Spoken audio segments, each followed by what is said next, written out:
नमस्कार दोस्तों। स्वागत है आप सभी का हॉन्टेड वर्ल्ड के इस नए एपिसोड में।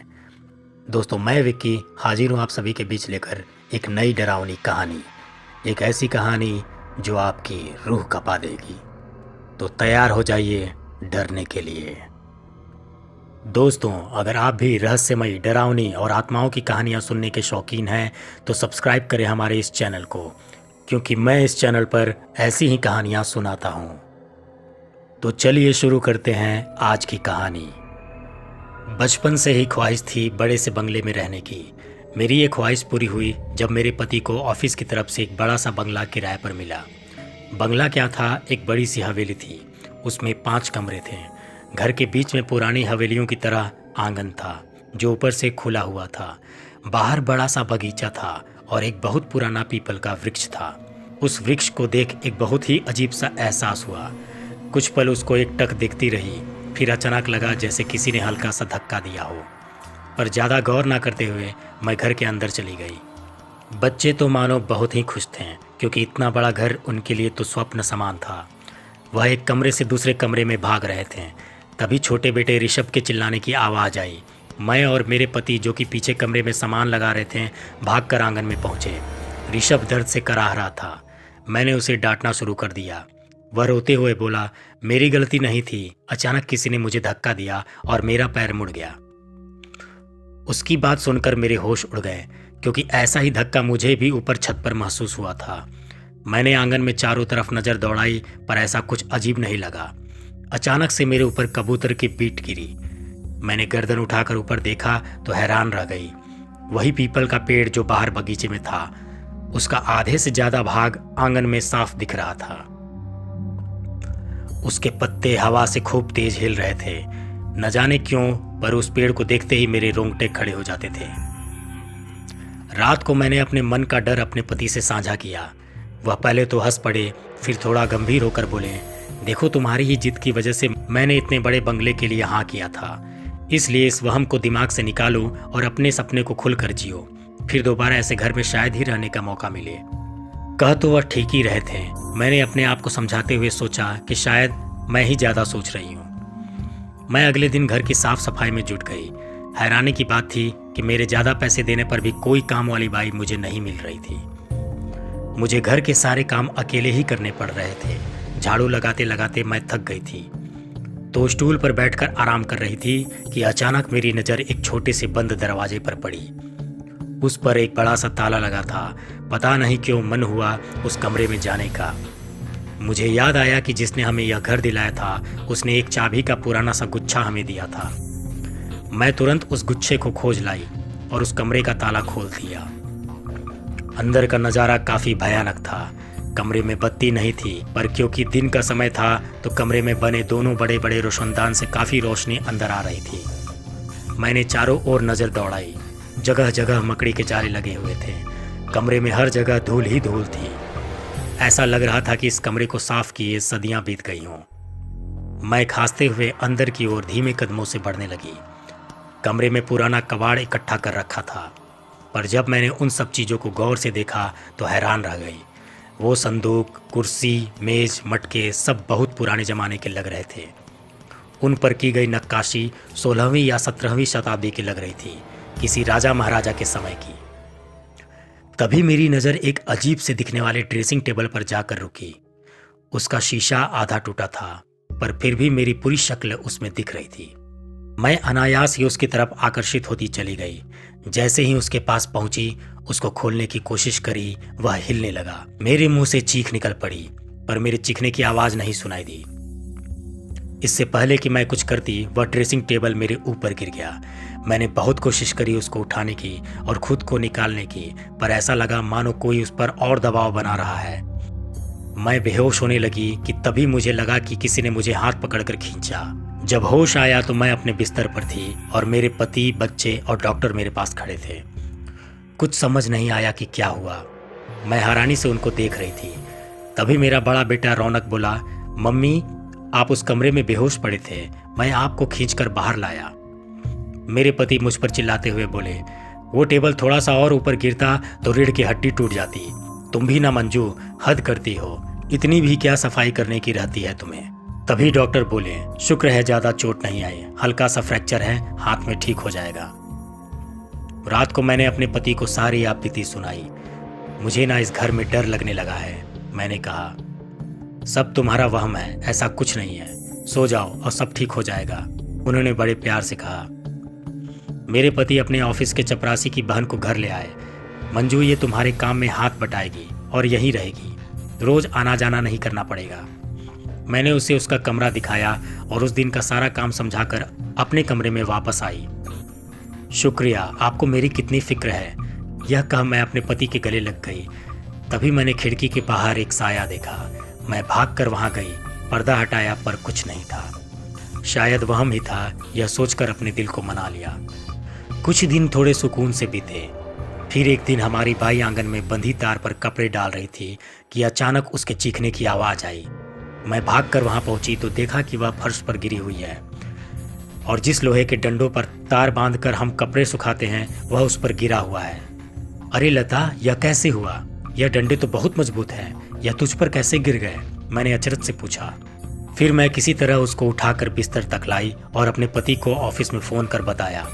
मैम साहब, यकीन मानिए मेरी कोई गलती नहीं है। मैं तो आराम से कपड़े सुखा रही थी कि मेरी नज़र ऊपर पीपल पर पड़ी। बस उसे देख रही थी कि अचानक मुझ पर गिर पड़ा। वह दर्द से कराहती हुई बोली। मेरा माथा ठनका। जब भी हम में से किसी को चोट पहुंची है तब तब वहां पीपल के पेड़ का साया दिखा है। उस दिन उस कमरे में भी पीपल के वृक्ष का साया साफ दिख रहा था। मेरा शरीर कांप उठा। कहीं कोई पिशाच तो नहीं निवास करता इस पेड़ पर, जो नहीं चाहता कि हम यहाँ रहें, इसलिए हमें चोट पहुंचाकर हमें यहाँ से निकालना चाहता है। मैं अब बहुत डरी सहमी सी रहने लगी। जरा सी आहट होने पर मेरी रूह कांप जाती। मैं अपने इस डर और पीपल के पेड़ से जुड़ी सभी घटनाओं को अपने पति को बताया। चलो कुछ सोचते हैं, मेरे पति ने आश्वासन देते हुए कहा। कुछ दिन बीत गए। मुझे फिर सारा काम खुद ही करना पड़ रहा था क्योंकि लता को गहरी चोट आई थी तो वह गांव चली गई। एक दिन मेरे पति अपने साथ एक आदमी को लाए। उन्होंने उसको पीपल का पेड़ दिखाते हुए कहा, यह पेड़ है, इसकी जितनी छटनी कर सकते हो कर दो। जब मैंने यह सुना तो भागकर वहां पहुंची। यह क्या कर रहे हैं आप? पीपल का पेड़ भी भला कोई काटता है? मैंने गुस्से से कहा। मंजू, ये सब पुरानी दकियानुसी सोच है। पेड़ चाहे कोई भी हो उसकी छटनी तो जरूर होती है, और फिर इसकी चटनी से इसकी छाया घर के हर कोने में नहीं पड़ेगी। तुम भी सुकून से रहोगी। चलो भैया जल्दी करो, उन्होंने कहा। वह आदमी पीपल के पेड़ की तरफ जैसे ही बढ़ा, बहुत तेज हवाएं चलने लगी। देखते ही देखते हवाएं तूफान में तब्दील हो गई। तभी एक बहुत बड़ी टहनी पेड़ से गिरी और एक बहुत तेज आवाज़ आई। मैंने अपनी आंखें बंद कर ली। 2 मिनट बाद जब आंख खोली तो देखा सब कुछ शांत हो गया। मैं जैसे ही आगे बढ़ी तो सामने जो देखा उससे मेरे पैरों तले जमीन खिसक गई।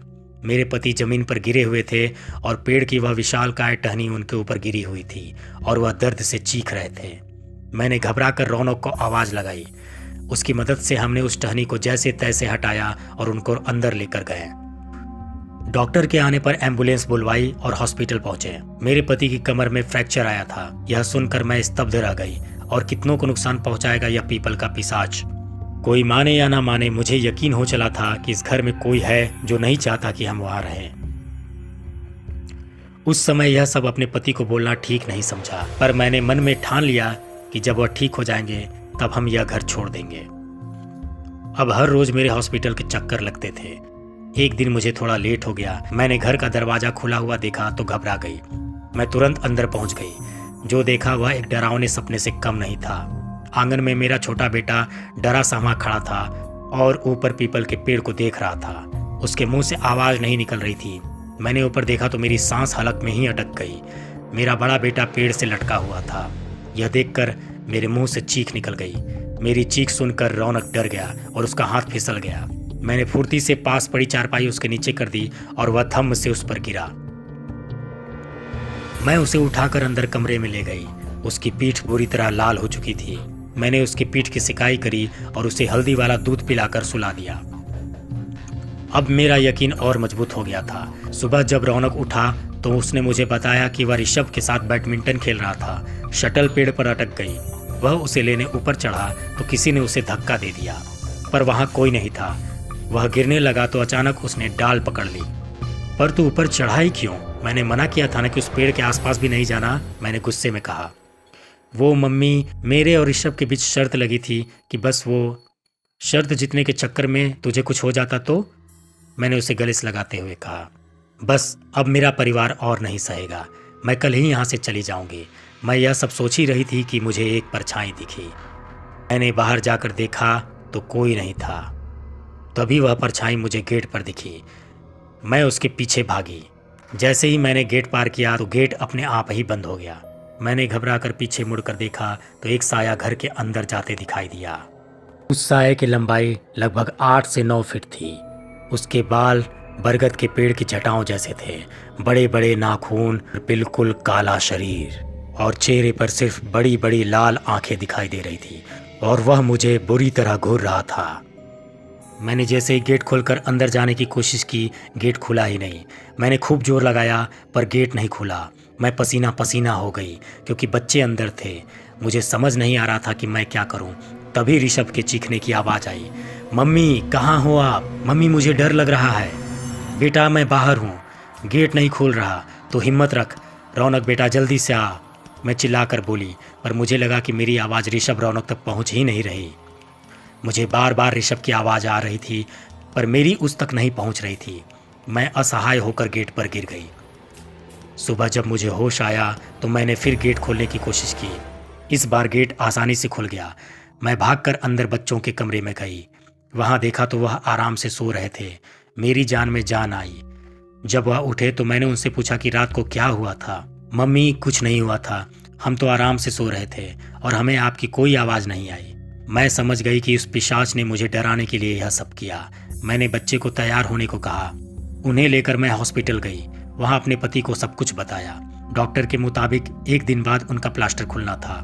मैंने तय किया कि उस रात मैं वहीं रुकूंगी बच्चों के साथ। अगले दिन सुबह प्लास्टर खुलने के बाद हम सब घर पहुंचे। मेरा इरादा दृढ़ था। मैंने सामान बांधना शुरू किया। एक बार और सोच लो मंजू, शायद यह वहम ही हो। मैं कुछ नहीं जानती। मैं अपने बच्चों की जान को खतरे में नहीं डाल सकती। मैंने उस पिशाच को अपनी आंखों से देखा है और ये मेरा वहम हो ही नहीं सकता। मैंने बस सोच लिया, हमें उस पिशाच को उसका घर लौटा देना चाहिए। और फिर सामान बांधकर हमारी गाड़ी उस घर के गेट से बाहर निकली। मैंने पीछे मुड़कर देखा, पीपल का वह पेड़ शांत खड़ा था और उसके पत्ते हवा में लहरा रहे थे। ऐसा लग रहा था कि वह अपनी जीत पर इतरा रहा हो। अब यह तब तक शांत रहेगा जब तक कोई और वहां रहने ना आ जाए।